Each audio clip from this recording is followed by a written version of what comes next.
Let's do this. Chapter 8. In spite of Adolfo and the dressmaker, however, the party from Pulteney Street reached the upper rooms in very good time. The Thorpes and James Morland were there only 2 minutes before them, and Isabella, having gone through the usual ceremony of meeting her friend, with the most smiling and affectionate haste, of admiring the set of her gowns, and envying the curl of her hair, they followed their chaperones arm in arm into the ballroom, whispering to each other whenever a thought occurred, and supplying the place of many ideas by a squeeze of the hand or a smile of affection. The dancing began within a few minutes after they were seated, and James, who had been engaged quite as long as his sister, was very importunate with Isabella to stand up. But John was gone into the card-room to speak to a friend, and nothing, she declared, should induce her to join the set before her dear Catherine could join it too. "I assure you," said she, "I would not stand up without your dear sister for all the world, for if I did we should certainly be separated the whole evening." Catherine accepted this kindness with gratitude, and they continued as they were for 3 minutes longer, with Isabella, who had been talking to James, on the other side of her. When Isabella, who had been talking to James on the other side of her, turned again to his sister and whispered, "My dear creature, I am afraid I must leave you.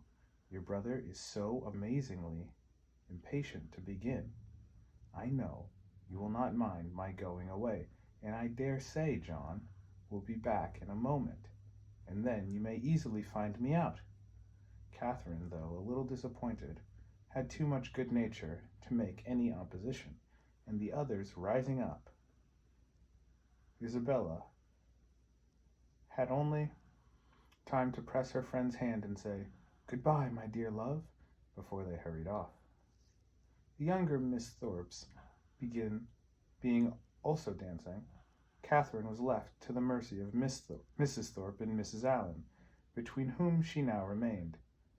She could not help being vexed at the non-appearance of Mr. Thorpe, for she not only longed to be dancing, but was likewise aware that, as the real dignity of her situation could not be known, she was sharing with the scores of other young ladies still sitting down all the discredit of wanting a partner.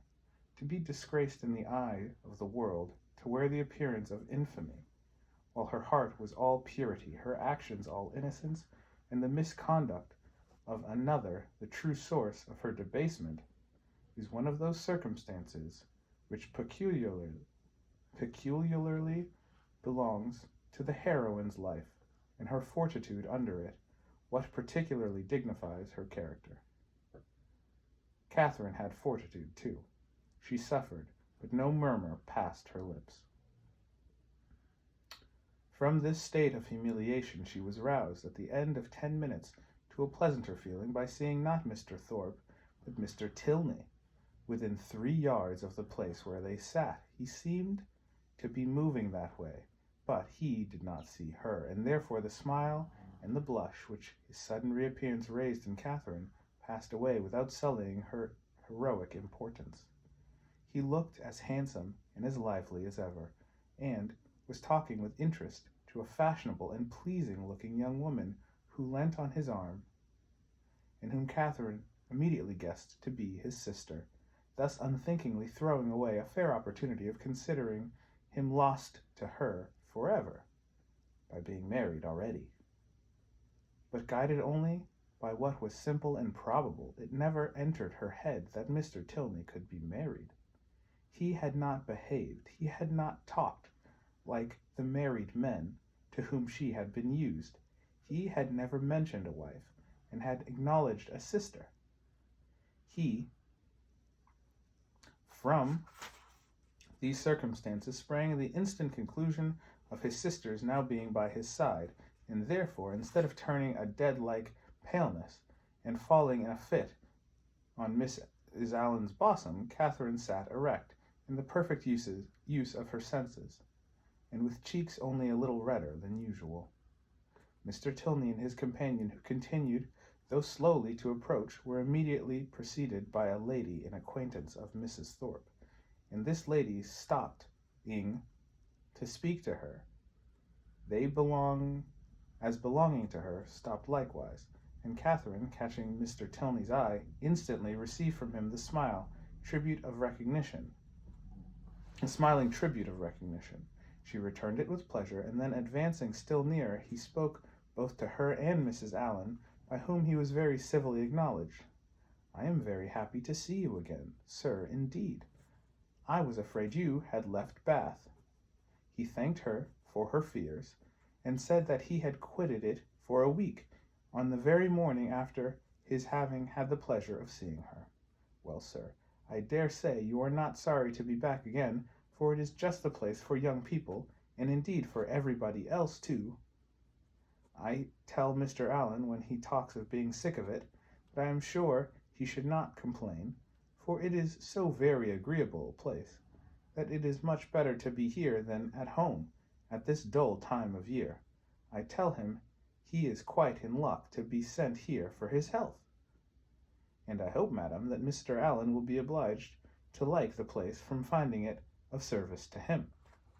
"Thank you, sir. I have no doubt he will. A neighbor of ours, Dr. Skinner, was here for his health last winter, and came away quite stout. That circumstance must give great encouragement." "Yes, sir, and Dr. Skinner and his family were here 3 months. So I tell Mr. Allen he must not be in a hurry to get away." Here they were interrupted by a request from Mrs. Thorpe to Mrs. Allen that she would move a little to accommodate Mrs. Hughes and Miss Tilney with seats. As they had agreed to join their party, this was accordingly done, Mr. Tilney still standing before them, and after a few minutes' consideration he asked Catherine to dance with him. This compliment, delightful as it was, produced severe mortification to the lady, and, in giving her denial, she expressed her sorrow on the occasion so very much, as if she really felt it, that had Thorpe, who joined her just afterwards, been given half a minute earlier, he might have thought her sufferings rather too acute. The very easy manner in which he then told her that he had kept her waiting did not by any means reconcile her more to her lot, nor did the particulars which he entered into while they were standing up, of the horses and dogs of the friend whom he had just left, and of a proposed exchange of terriers between them, interest her so much as to prevent her looking very often towards that part of the room where she had left Mr. Tilney.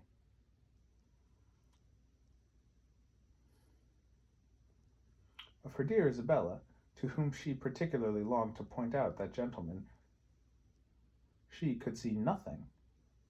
They were in different sets.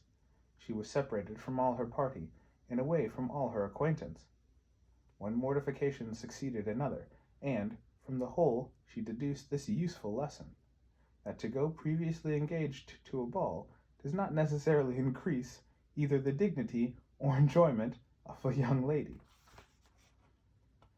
From such a moralizing strain as this, she was suddenly roused by a touch on the shoulder, and turned round, perceived Mrs. Hughes directly behind her, attended by Miss Tilney and a gentleman. "I beg your pardon, Miss Morland," said she, "for this liberty, but I cannot anyhow get to Miss Thorpe, and Mrs. Thorpe said she was sure you would not have the least objection to letting this young lady by you." Mrs. Hughes could not have applied to any creature in the room more happily to oblige her than Catherine. The young ladies were introduced to each other. Miss Tilney expressed a proper sense of such goodness, Miss Morland, with the real delicacy of a generous mind, making light of the obligation, and Mrs. Hughes satisfied with having so respectably settled her young charge, returned to her party. Miss Tilney had a good figure, a pretty face, and a very agreeable countenance, and her air, though it had not all the decided pretension, the resolute stylishness of Miss Thorpe, had more real elegance. Her manners shewed good sense and good breeding. They were neither shy nor affectedly open, and she seemed capable of being young, attractive, and at a ball, without wanting to fix the attention of every man near her, and without exaggerated feelings of ecstatic delight or inconceivable vexation on every little trifling occurrence. Catherine, interested at once by her appearance and her relationship to Mr. Tilney, was desirous of being acquainted with her, and readily talked therefore whenever she could think of anything to say, and had courage and leisure for saying it. But the hindrance thrown in the way of a very speedy intimacy by the frequent want of one or more of these requisites prevented their doing more than going through the first rudiments of an acquaintance, by informing themselves how well the other liked Bath, how much she admired its buildings and surrounding country, whether she drew or played or sang, and whether she was fond of riding on horseback. The 2 dances were scarcely concluded before Catherine found her arm gently seized by her faithful Isabella, who in recent spirits exclaimed, "At last I have got you, my dearest creature. I've been looking for you this hour. What could you induce to come into this set, when you knew I was in the other? I have been quite wretched without you. My dear Isabella, how was it possible for me to get to you? I could not even see where you were." "So I told your brother all the time, but he would not believe me." "Do go and see for her, Mr. Morland." Said I, but all in vain. He would not stir an inch. Was it not so, Mr. Morland? But you men are always so immoderately lazy. I've been scolding him to such a degree, my dear Catherine. You would be quite amazed. You know I never stand upon ceremony with such people. Look at that young lady with the white beads around her head, whispered Catherine, detaching her friend from James. It is Mr. Tilney's sister. Oh, heavens, you don't say so. Let me look at her this moment. What a delightful girl. I never saw anything half so beautiful. But where is her all-conquering brother? Is he in the room? Point him out to me this instant if he is. I die to see him, Mr. Morland. You are not to listen. We are not talking about you. But what is all this whispering about? What is going on? There now, I knew how it would be. You men have such restless curiosity. Talk of the curiosity of women, indeed, 'tis nothing. But be satisfied, for you are not to know anything at all of the matter. And is that likely to satisfy me, do you think? Well, I declare, I never knew anything like you. What can it signify to you what we are talking of? Perhaps we are talking about you. Therefore, I would advise you not to listen, or you may happen to hear something not very agreeable. In this commonplace chatter, which lasted some time, the original subject seemed entirely forgotten, and though Catherine was very well pleased to have it drop for a while, she could not avoid a little suspicion at the total suspension of all Isabella's impatient desire to see Mr. Tilney. When the orchestra struck up a fresh dance, James would have led his partner away, but she resisted. I tell you, Mr. Morland, she cried, I would not do such a thing for all the world. How can you be so teasing? Only conceive, my dear Catherine, what your brother wants me to do. He wants me to dance with him again, though I tell him it is a most improper thing and entirely against the rules. It would make us all the talk of the place, if we were not to change partners. Upon my honor, said James, in these public assemblies it is as often done as not. Nonsense. How can you say so? But when you men have a point to carry, you never stick at anything. My sweet Catherine, Do support me. Persuade your brother how impossible it is. Tell him that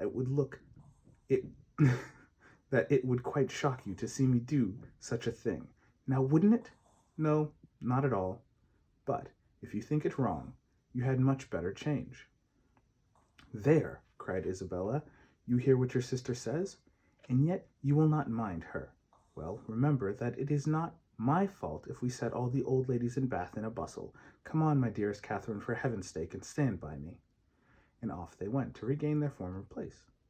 John Thorpe, in the meanwhile, had walked away, and Catherine, ever willing to give Mr. Tilney an opportunity of repeating the agreeable request which had already flattered her once, made her way to Mrs. Allen and Mrs. Thorpe as fast as she could, in the hope of finding him still with them, a hope which, when it proved to be fruitless, she felt to have been highly unreasonable.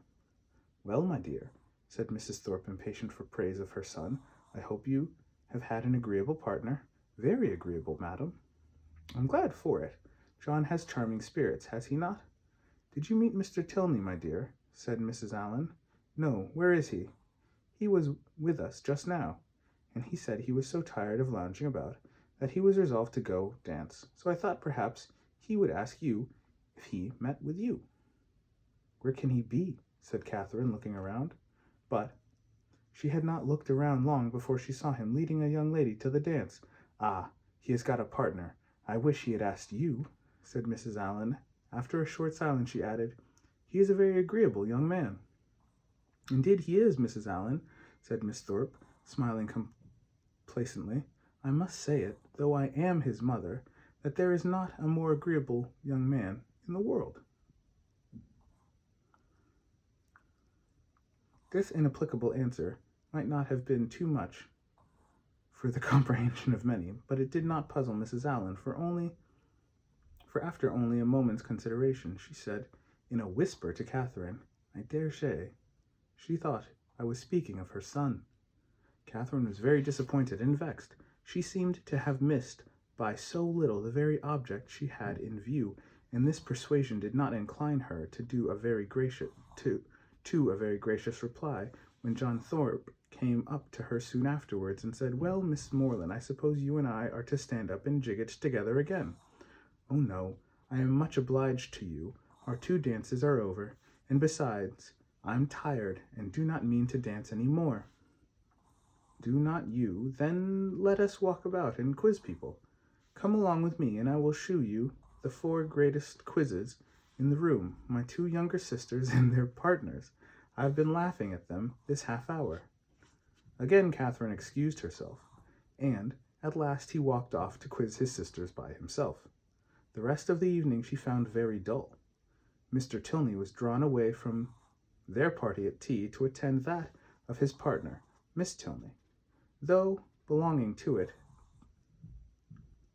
did not sit near her, and James and Isabella were so much engaged in conversing together that the latter had no leisure to bestow more on her friend than one smile, one squeeze, and one dearest Catherine.